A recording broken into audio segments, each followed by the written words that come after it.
रामकृष्ण हरी. मी नेवासा येथील ऐतिहासिक तीर्थक्षेत्र नेवासा येथील संत ज्ञानेश्वर मंदिर येथे आलेलो आहे. तिची माहिती तुम्हाला मी देणार आहे.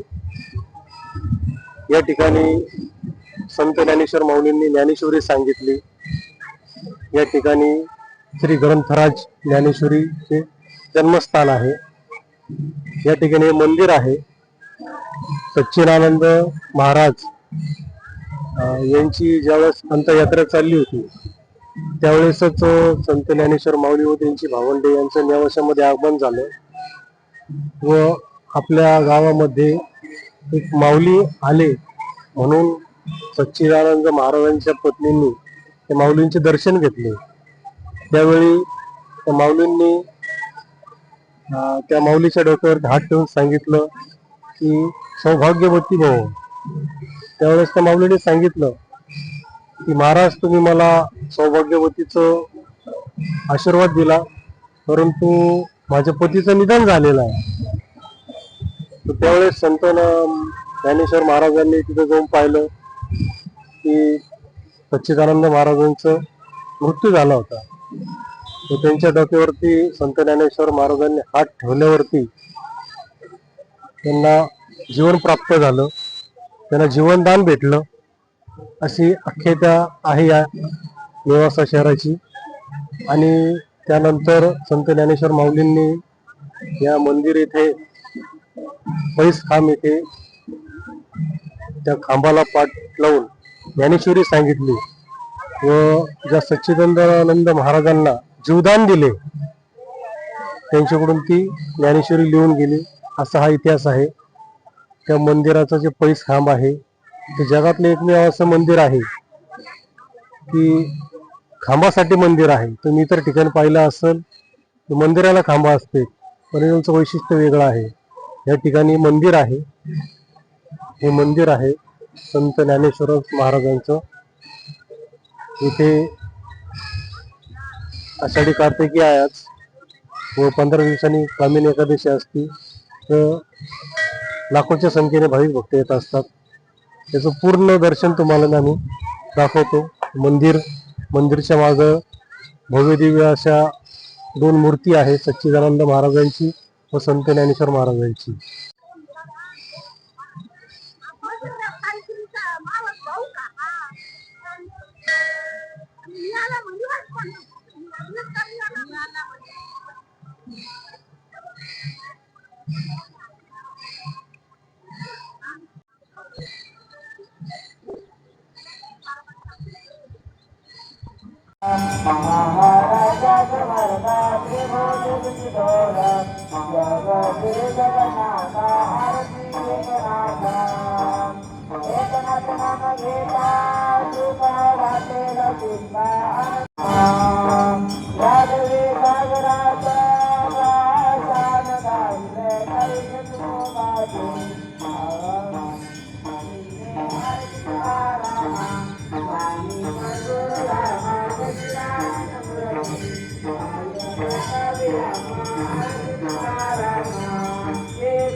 हे संत ज्ञानेश्वर माऊलीचं मंदिर आहे.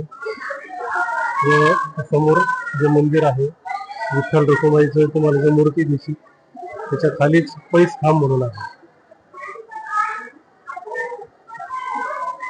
तेथेच संत ज्ञानेश्वर माऊलींनी ज्ञानेश्वरी सांगितलेली आहे.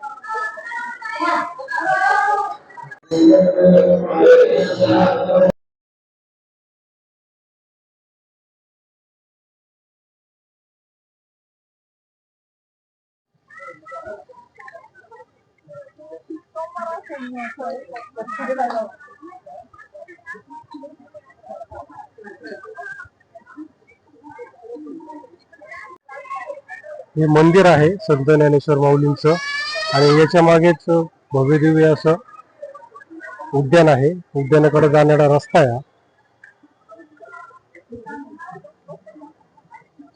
भव्य दिव्य अशा शिल्प आहे इथं. आपण एकदा उद्यानामध्ये जाऊन येऊ.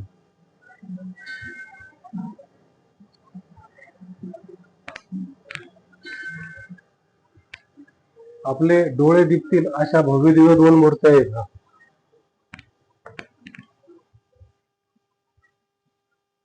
हे भक्त निवास आहे. जे बाहेरून भक्त येतात त्यांच्यासाठी राहण्याची व्यवस्था आहे. इथं गोशाळा आहे.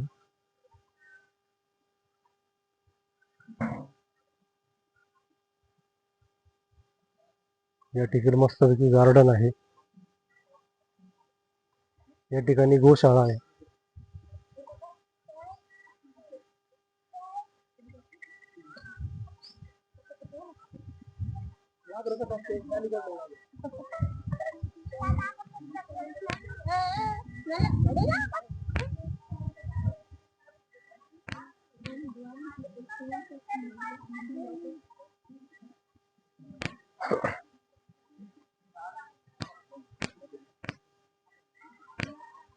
हे आलंय आमचं संत ज्ञानेश्वर महाराजांचं उद्यान.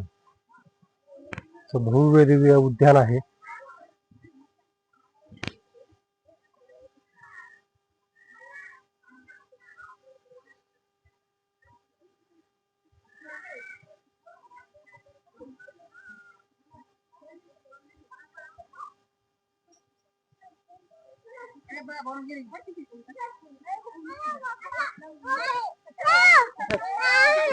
आपलं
संत ज्ञानेश्वर महाराज यांच्या मंदिराच्या मागच लगेच इथे भव्य दिव्य असं उद्यान आहे. इथे हजारो भाविक भक्त इथं आनंद घेण्यासाठी येतात.